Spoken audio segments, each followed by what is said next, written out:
Loh, kalau memang dinilai dan disepakati itu yang terbaik, ya jangan hanya 3 periode atau 5 periode, ya seumur hidup. Kalau memang sudah yakin dan sepakat bahwa itu baik, ya, Anda harus cerdas bahwa orang yang kualitasnya seperti Pak Jokowi mana mungkin bisa dijerumuskan.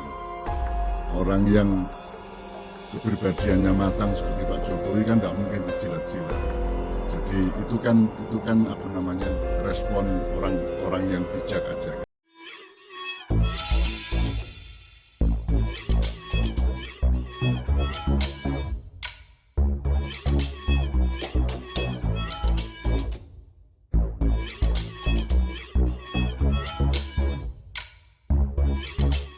Tonton video ini sampai selesai agar Anda tidak gagal paham.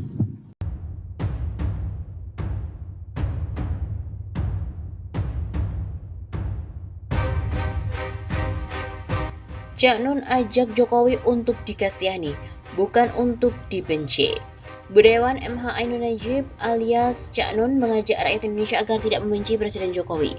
Menurutnya, mantan wali kota Solo itu seharusnya malah dikasihani. Hal terkait Jokowi tersebut diungkapkan oleh Cak Nun lewat video yang tayang di kanal YouTube Saiful Zaman seperti dilihat pada Sabtu 14 Agustus kemarin. Dalam video berjudul "Siapa di belakang Jokowi dan Megawati yang mengendalikan mereka?" Awalnya, Cak Nun hendak menyampaikan bahwa apa yang kita ketahui tentang Indonesia itu masih sangat terbatas. Selama ini menurut Cak Nun, kita mungkin mengira kekuasaan tertinggi dipegang oleh Jokowi. Namun kenyataannya ada sosok lain yang lebih kuat di balik mantan gubernur DKI itu.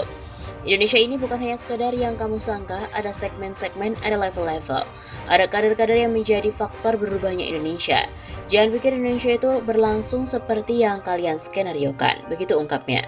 Kendati demikian, Cak Nun justru mengaku kasihan pada Jokowi. Sebab katanya selama menjabat, Jokowi berada di bawah tekanan yang berat. Sehingga suara yang dia sampaikan bukan menjadi satu-satunya keputusan mutlak.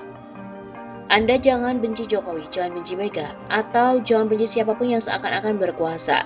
Anda harusnya merasa kasihan dengan mereka. Mengutip dari redaksi Hops ID, Cak Nun dalam tayangan video itu juga membeberkan bahwa Jokowi tak sepenuhnya berkuasa di Indonesia, sebab ada kekuasaan lebih tinggi yang kini mengendalikannya. Cak Nun juga memastikan jabatan presiden yang diemban Jokowi tidak membuatnya berkuasa secara utuh, namun dia menduga bukan ketua partainya Megawati Soekarno Putri yang mengendalikan. Apakah Presiden Jokowi berkuasa? Tidak. Apakah Megawati berkuasa? Tidak. Apakah anak-anaknya Megawati berkuasa? Semakin tidak. Terus siapa yang sebenarnya berkuasa? Daya berkuasa tidak pernah muncul di media massa. Jadi mereka membutuhkan ketidakpastian dari pelaku-pelaku di panggung ini, diadu domba sedemikian rupa. Begitu ungkap Cak Nun. Cendekiawan non-muslim ini juga kemudian menjelaskan gejolak politik yang terjadi di tanah air dipengaruhi kelompok atau jaringan dari luar negeri.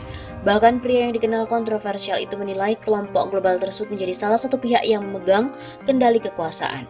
Jadi nanti ada skala global internasional, terus nanti ada terjalinya yang agak regional nasional. Nah, mereka ini pokoknya kalau nggak Yahudi Timur ya Cina Barat, kira-kira seperti itu.